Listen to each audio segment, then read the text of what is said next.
ही अशी काठपदरची साडी होती. त्याचा मला मदर डॉटर कॉम्बो तयार करायचा होता आणि हा असा त्याचा ब्लाऊज पीस होता. खूप सुंदर असा ब्लाऊज पीस होता. थोडासा कॉन्ट्रास्ट मॅचिंग आहे आणि त्याला चॉकलेट कलरची अशी बॉर्डरिंग आहे. तर ह्या ब्लाऊज पीसपासून मला टॉप करायचा होता आणि बाकीची साडी त्याचा मला वन पीस करायचा होता. आता त्या ब्लाऊज पीसचा मी टॉप कटिंग करून घेतला आणि त्याच्या वरच्या बाजूचे जे बॉर्डर होते ते डबल शिलाई करून असा मला नेकसाठी बॉर्डरिंग रेडी करायची होती. तर ही खूप सुंदर अशी बॉर्डर रेडी होत होती आणि हे रेडीमेडसारखा लूक देईल म्हणून असा केला होता.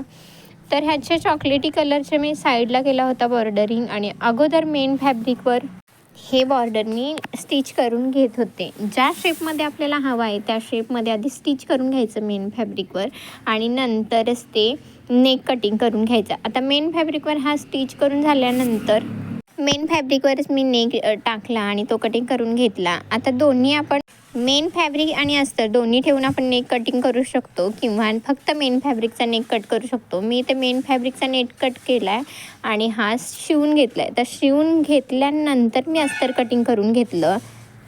अस्तर कट केल्यानंतर जिथे जिथे कोपरे येतात तिथे कट मारला असा कात्रीने आणि जिथंपर्यंत शिलाई आहे तिथंपर्यंत. त्याने काय होतं, जिथे आपण कोपरे आणायचा असतो आपल्याला कॉर्नर आणायचा असतो तो फिक्स कॉर्नर येतो आणि त्यामुळे आपला गळा नीट जो शेप आपल्याला करायचा त्या शेपमध्ये टर्न होतो आणि छानसा दिसून येतो.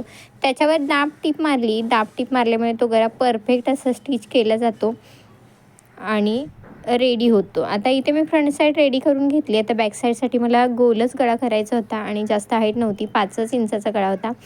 तर तो मी कट करून घेतला आणि अशा छोट्या छोट्या कट मारून शिवून घेतला आहे आणि त्याचा असा सुंदर असा ड्रेस रेडी झाला आहे.